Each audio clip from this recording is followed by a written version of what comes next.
Okay. Well, thank you everybody for joining us today. Welcome to the webinar, COVID and QuickBooks. Have I posted everything correctly? Thank you for joining us. I am Allie Stevens with the Florida SBDC at UNF. Not on screen. On screen is our presenter today, Cheryl Lynch, based in the SBDC office in Palatka. In case you are unfamiliar with the SBDC, we are part of a statewide network, and our mission is to help your small businesses start, grow, and succeed. We do this by offering training and webinars like today, but also by providing no-cost, confidential consulting in all aspects of business management and growth. All these consulting sessions are virtual, of course. I feel like I don't need to say that anymore. All of our contact info will be in the chat box, along with a link on how to follow up with us, our website, and an email and phone number to follow up. It will also be sent to all the attendees in an email that's going to go out this afternoon. So if you are interested in following up with us to make either to make a no-cost appointment or find more training, you will be able to do so. Some quick housekeeping. Ask your questions in the questions section of your control panel, and we will be addressing them throughout the presentation. And speaking of the presentation, it is attached in the handout section of your control panel. So just hit the handout section and then just easily download the PDF.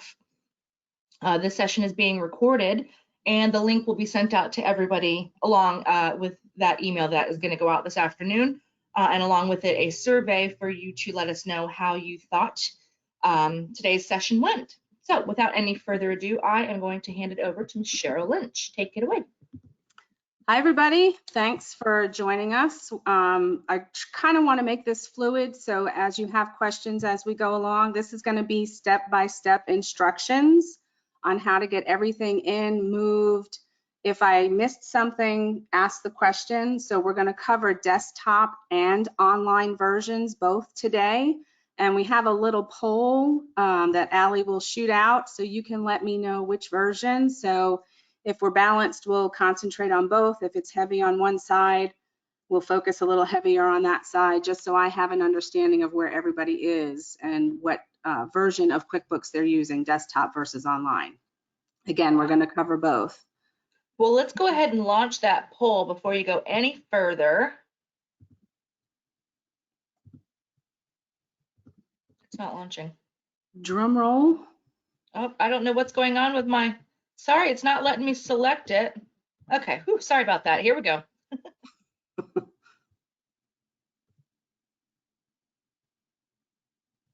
So it should be up on the screen. Did it not work? I don't know what's going on. I apologize, everybody. It disappeared. It looked like it closed. Okay, so what we're going to do, if you could type it into your question section. Oh, no, there it goes. Oh, no, nobody answered. It closed. Yeah. Yeah, sorry about that. If you guys can type in, I apologize. If you can type it into the question section on your control panel, just type in online or desktop. And Cheryl, I'll let you know if we have more one way or the other, if it's kind of evenly split so far. Okay. Desktop from somebody. Jamie, thank you. That's all I'm seeing right now. Nobody else has replied. I apologize for the snafu. Desktop. Somebody else used desktop.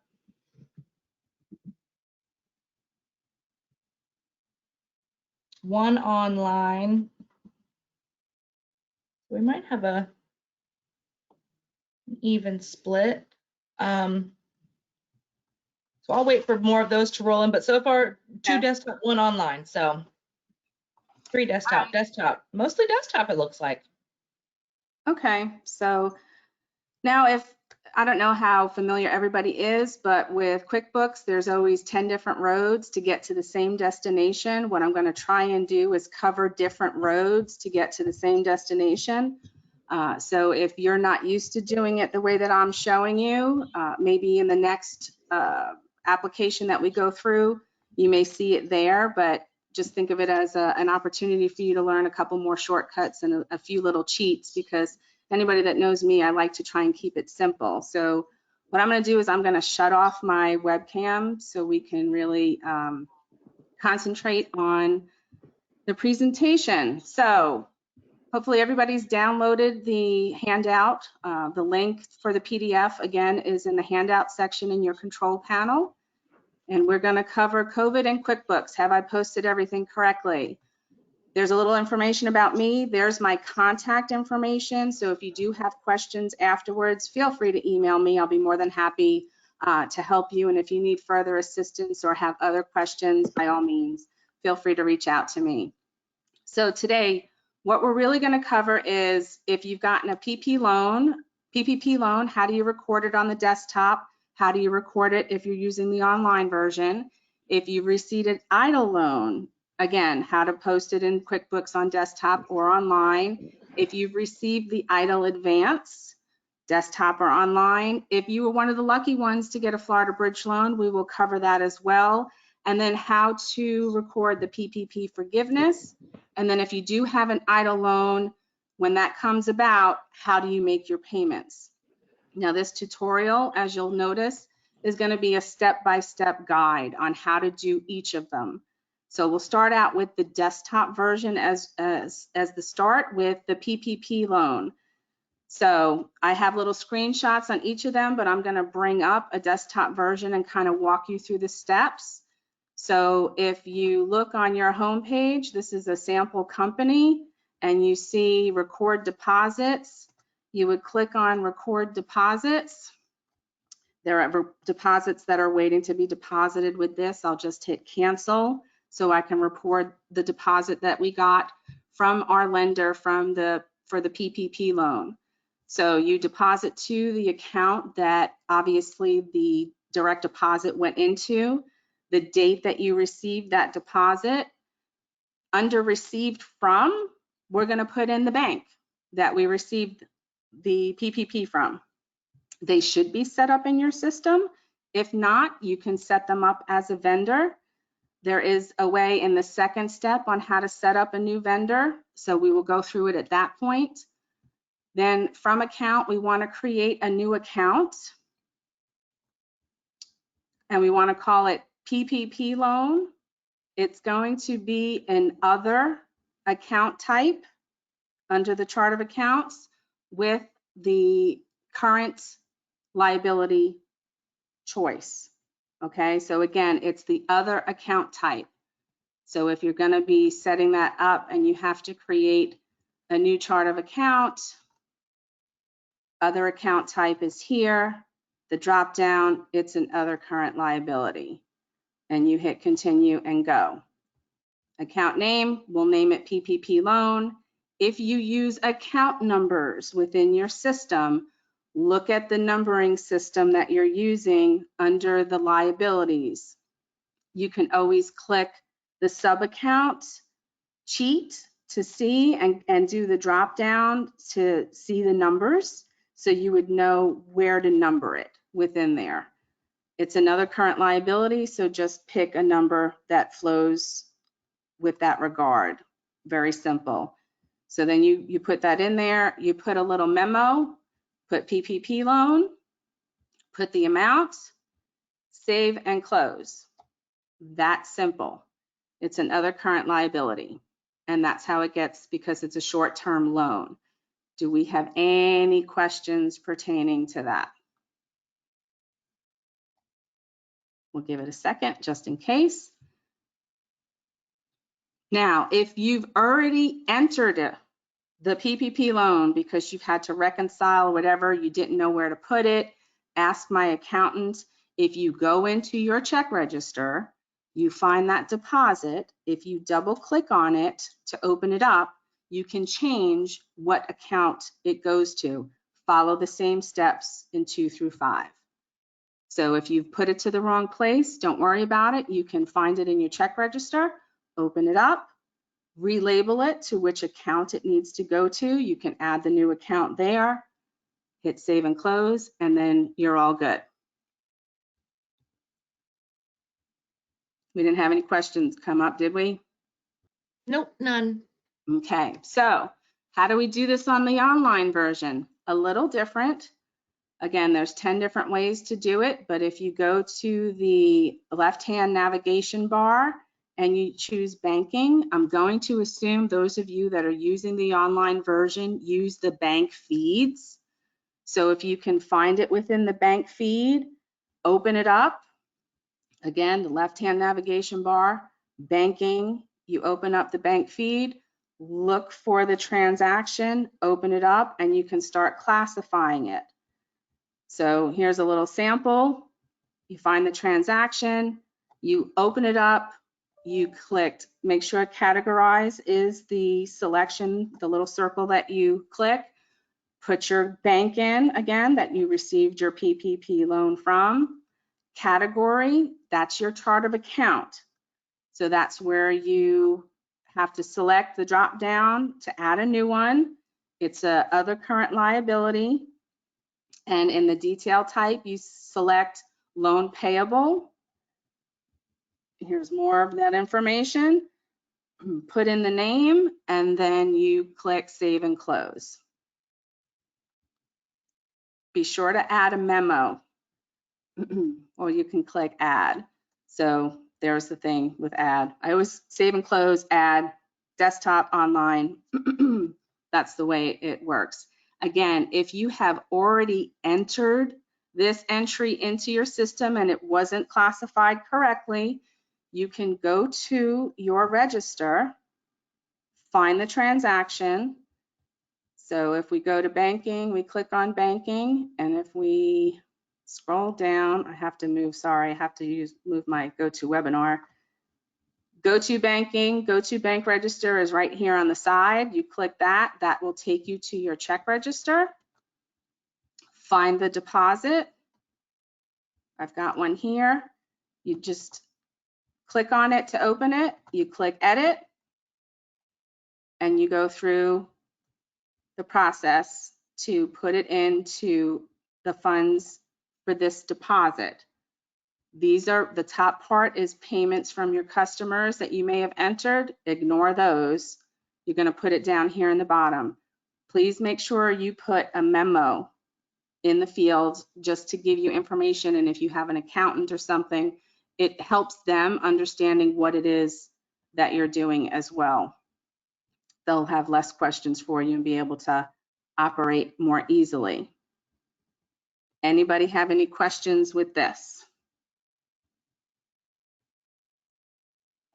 I'll give it a second. I almost feel like I'm talking to myself. It's kind of strange. No questions yet. Okay, so somebody, you got an EIDL loan. Now, if you go to, now remember, the first time we did it, we were at the home screen and we went to the make deposits over in this area over here. The other way we can do it is if we go to the banking menu title, click on it, and then click make deposits. So that's another way that you can get to the same destination. That's what I was referring to when we had first started. So you click on make deposits. Again, this is a sample company, so that's always going to pop up. Deposit to the correct account, the date that you received it, and then received from, this is the SBA. So you would put in the SBA. If they're not in there, you can quickly add them as a vendor, and these instructions should be in this section.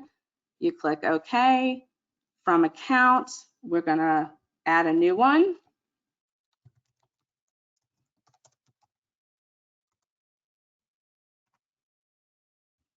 It's going to be another account type, and this one is a long-term liability because the SBA allows 30 years repayment on the EIDL loan. So that's why it's considered a long-term liability.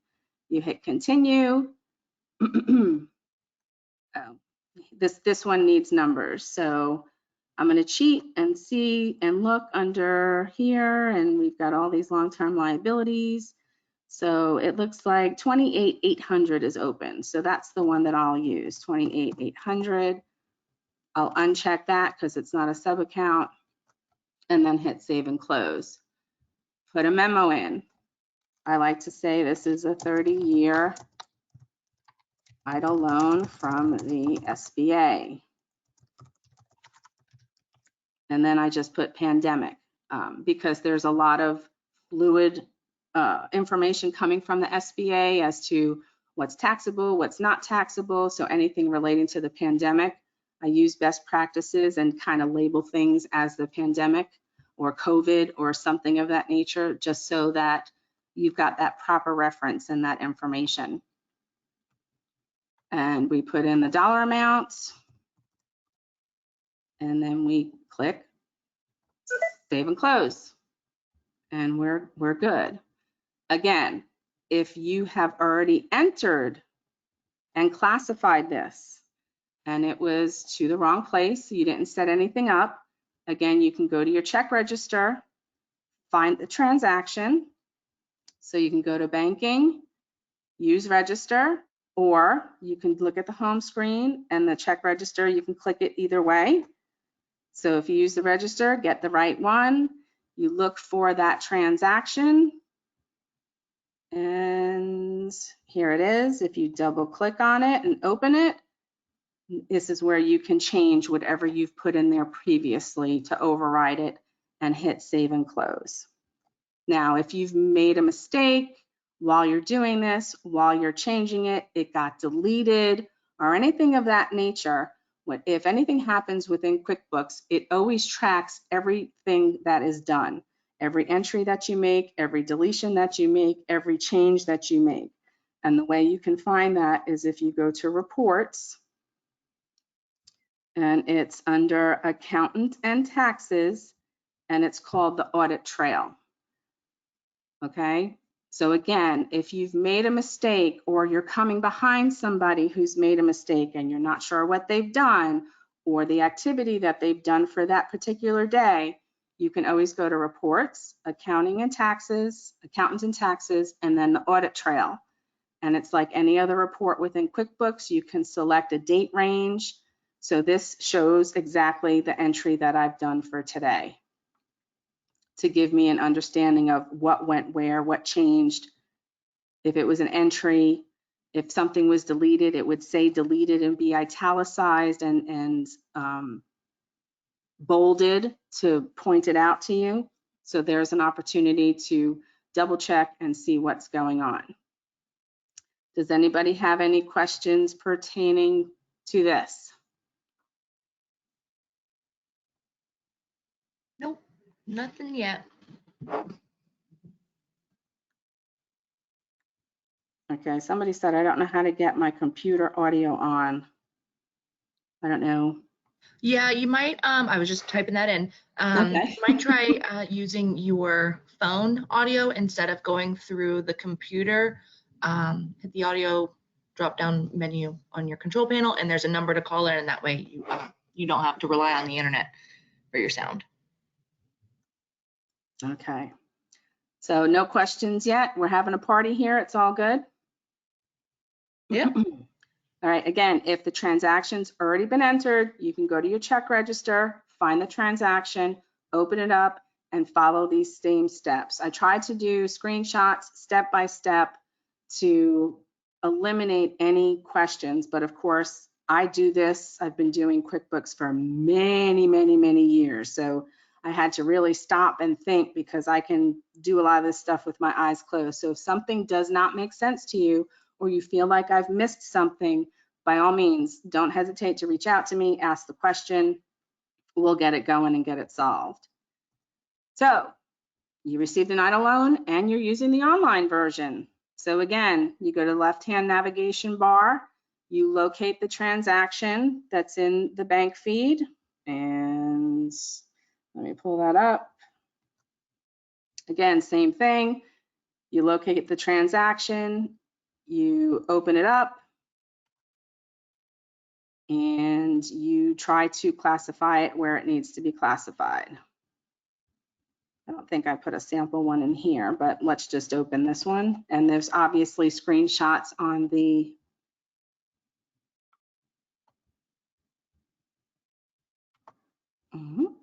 there we go.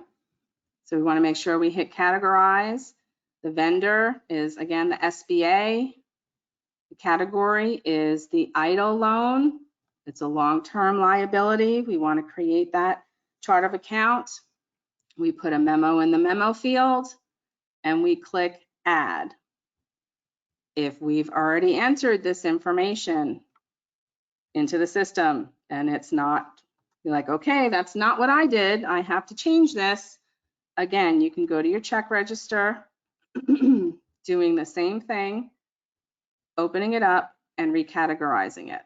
And again, the go-to bank register is over on the right-hand side of the feed, right over here. Go to bank register, click on it. Again, hit edit, and you can follow steps 2 through 5. Again, it's down here at the bottom. Don't click on anything that you've received from your customers or anything like that. We want this deposit to go in by itself. You reclassify where it needs to go, the SBA, idle loan, 30-year idle loan, the amount, and then you can hit save and close. And then you close out of it. Any questions, concerns, comments? I'm seeing none. All right, we're rocking and rolling. I got a date, so this is great.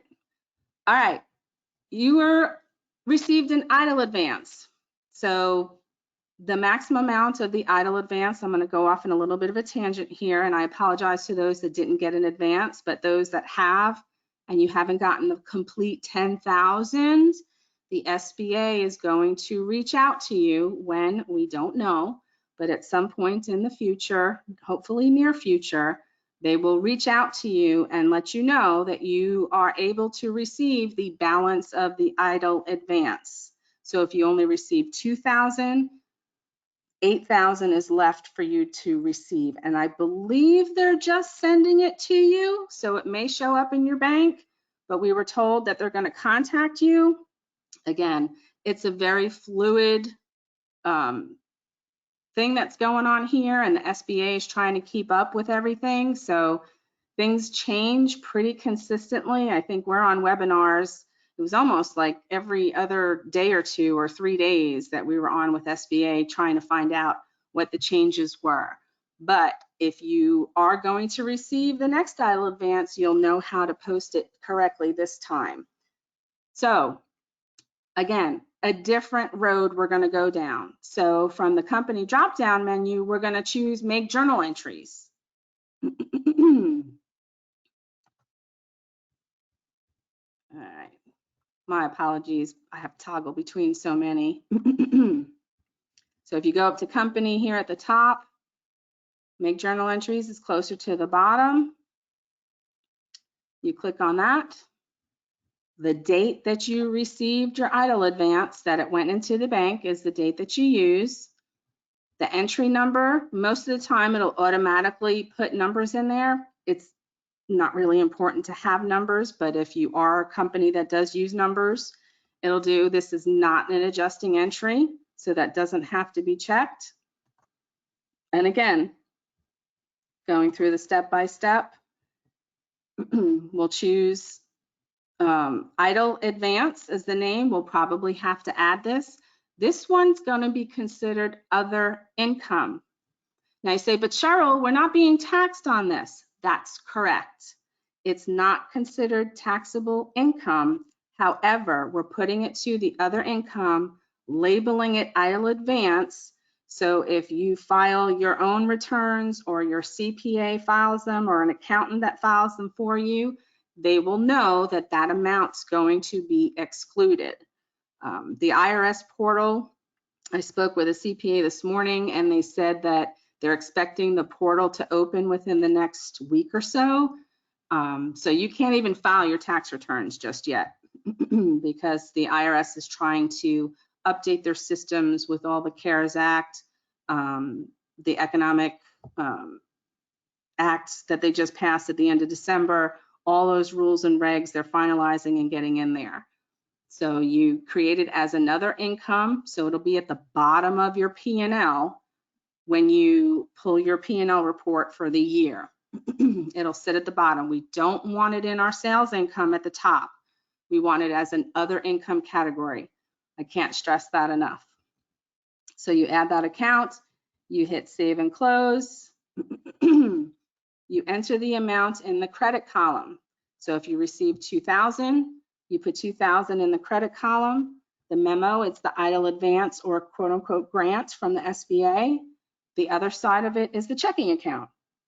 So you can post entries to your accounts through, especially your checking account, through the deposit, through write check, or through making a journal entry.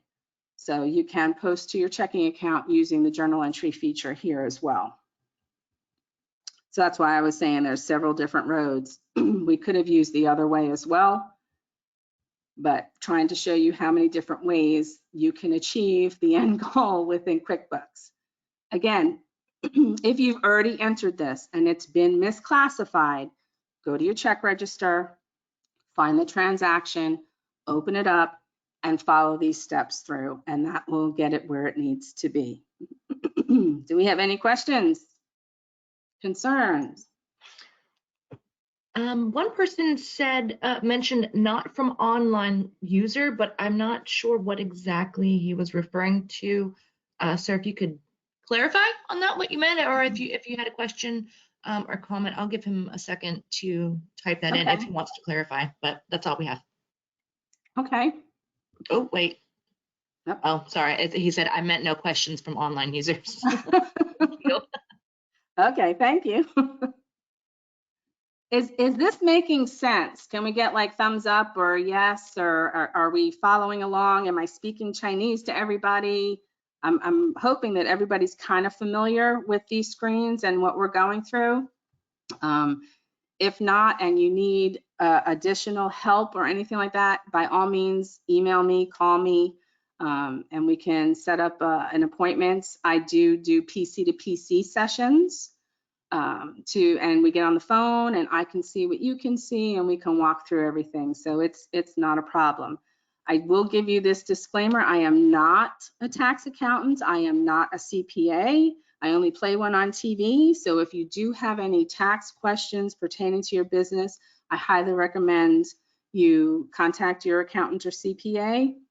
And if you don't have one and need referrals, we'll be happy to give you a list of CPAs that you could interview to see who best suits your business and what you need. So the online version for the idle advance. Not too much variety with the online version. It's pretty consistent just based on the way the online version looks. So again, banking. Find it in your bank feed, open it up, categorize it, set up the accounts that you need to set up for the idle advance, set up the other income accounts, add the transaction. If it's already in your register, you click on Go to Bank Register, find the transaction, open it up, click Edit.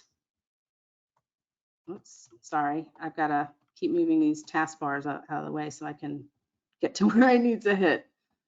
You click Edit. Again, follow the same steps 2 through 5. Again, make sure you don't check off any other outstanding deposits that you may have in your system. Use the bottom portion, put the information in there, the amount, and then you hit Save and Close. Pretty simple and straightforward.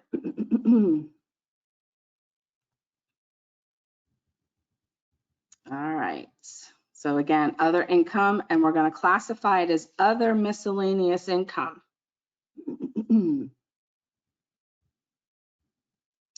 All right. Any questions so far? Okay. Has anybody gotten an emergency bridge loan? If nobody's gotten the emergency bridge loan, I will breeze over this and not even worry about it. Do we have anybody that has a bridge loan? Yes, no, maybe? If anybody has, just type in yes. If you have not, don't type in anything. And so far, I'm not seeing any. Okay. Well, for informational purposes, it's all here. Obviously, you follow the same thing. The emergency bridge loan is considered a current liability because you have to pay it back within the year. As of right now, those bridge loans are still due on the due date. I know there's conversations about maybe extending that due date. If you've received an EIDL loan and that EIDL loan is more than the Florida bridge loan, you're supposed to use those EIDL funds to pay off the emergency bridge loan, because that's what it is. It's a bridge loan until you receive further funds. We're not the police. We're not going to tell on you if you haven't done that. That's just best practices and the suggestion of what's required of you. You don't want the Department of Economic Opportunity, DEO, which is the one that manages this bridge loan, to start coming after you and harassing you, because they are getting the list of folks that have received EIDL loans. Whether they're tracking folks down yet or not, we haven't heard of anything, but it's quite possible. But it's the same process of setting up the account, same thing for the online version. And if it's already entered, you go to your check register, get it going. Okay, so first round of PPP. If everybody's gotten PPP, I'm sure you've submitted, or your bank is telling you, okay, we're almost ready to submit.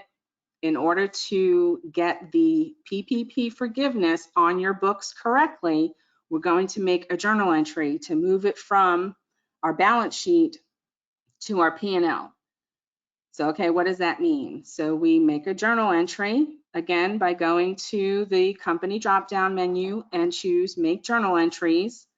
We put in the account for the PPP loan that we had set up. This is the liability account. We put in the amount of the forgiveness. Now, for some folks who received an EIDL advance, they have deducted the EIDL advance from the PPP forgiveness, and you're expected to pay back that EIDL advance. Some people have already started paying.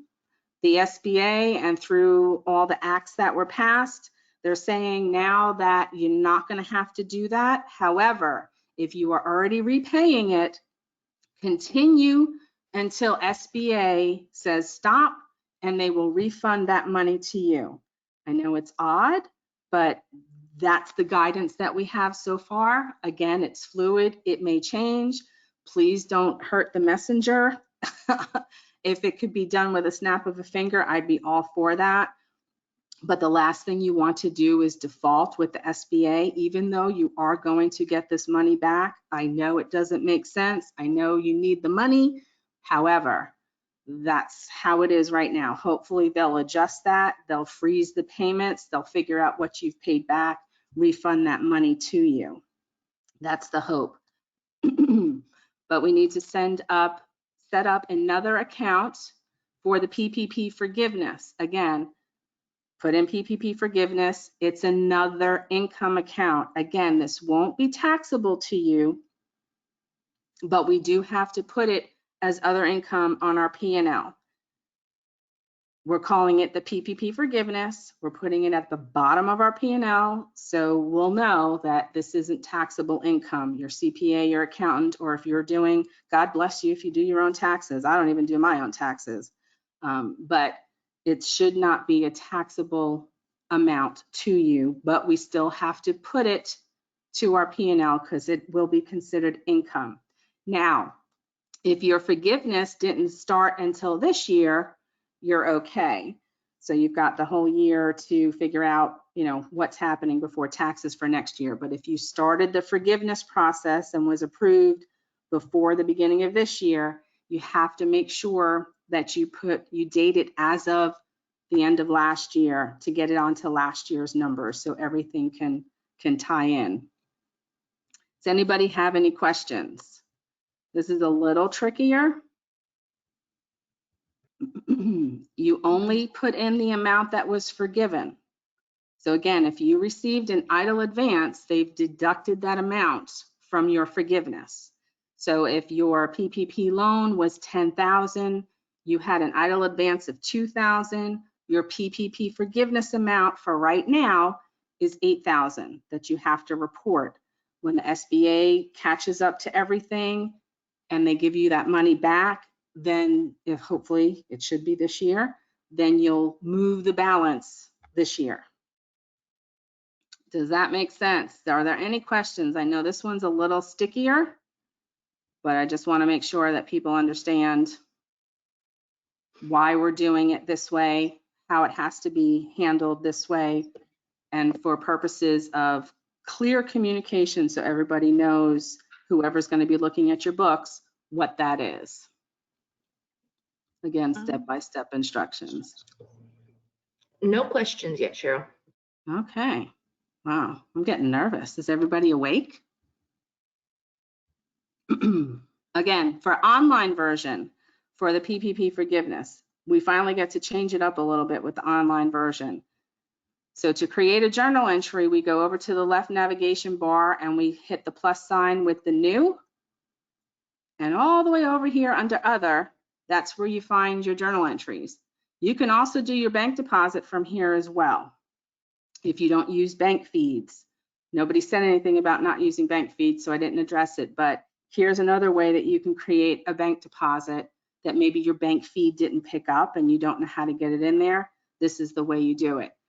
So you select the journal entry, and again, you go through, make sure you put the date of the forgiveness, if it was last year or this year. You do your PPP loan account. Let me bring up my step-by-step. You create your PPP forgiveness. Again, it's another income account, other miscellaneous income. You save and close. You put your amounts in. Make sure you put in a description so you understand what it was for. And then you can click the save and close button for the journal entry. All right, that's basically how to classify everything. If you have any questions, your idle was taken out, you're still fuzzy, you're not sure, you want to do a PC to PC so I can see what you've done, not a problem. Just reach out, we'll schedule a time. Now, if you do have an idle loan, the first payment is due 1 year from the date that they created the documents for you. Not when you signed, but when they actually approved the loan. Why they do that, I don't know.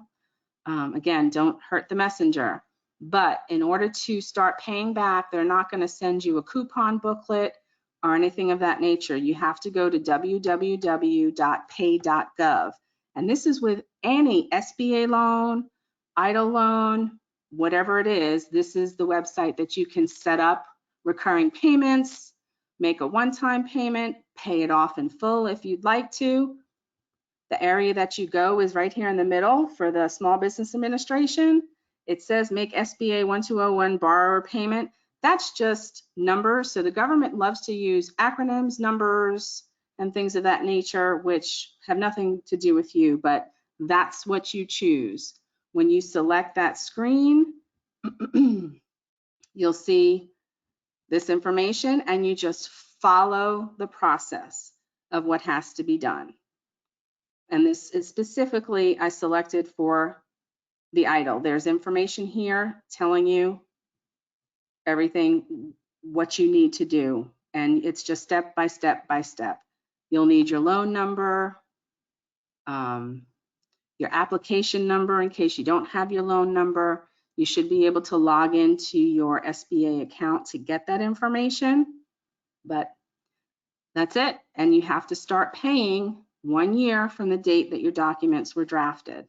They will not send you a reminder. And if they do, it may be late. So don't delay. Make sure you look into that and get that going, get familiar with it. If you do have an idle loan, so you know what to do. Set yourself a reminder so you can make sure that those payments are done in a timely fashion. And that, my friends, is the end of COVID and QuickBooks. Have I posted everything correctly? We've got time for a few more questions if anybody has anything. And if you've got something that may or may not pertain to this, you can ask that as well since we have a little bit of time.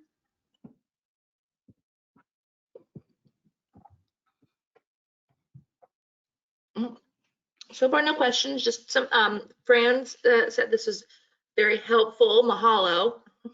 You're welcome. And there will be more training coming up for QuickBooks with Cheryl. Yes. So stay tuned. They'll be on the calendar in the coming days and weeks. So be on the Yeah. lookout. I think the way that we'll do the QuickBooks training in the future is specific segments within QuickBooks. Desktop and online versions will be taught separately. Okay, I won't try and confuse everybody by trying to toggle back and forth. This was just a quick one, and the step-by-steps were pretty similar, but we'll get into, I think the next one that we've got coming up in April, Allie, is using your bank feeds or your bank transactions and things of that nature, and shortcuts, ways to do things, you know. And again, I'd like to do step-by-step.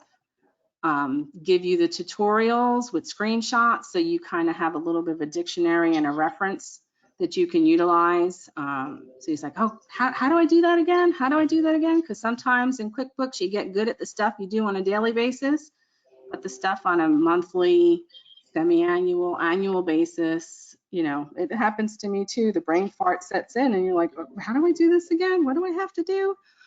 So I'm a big fan of doing those step-by-step instructions with screenshots and things of that nature.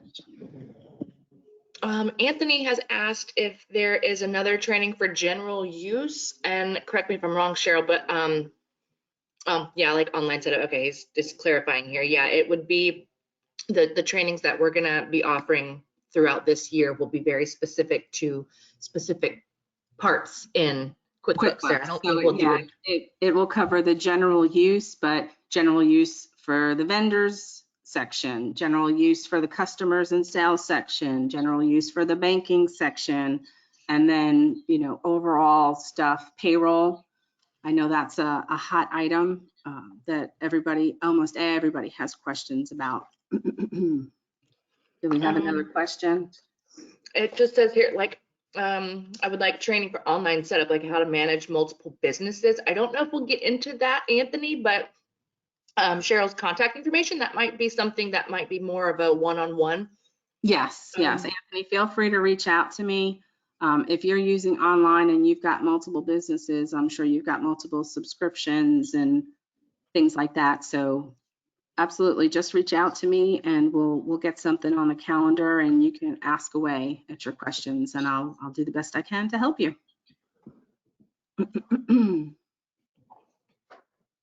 All right, I'm not seeing any more questions coming in. All right, it's party Yeah, time. just everybody be on the lookout for that email that will be sent out in a couple hours once the recording is available.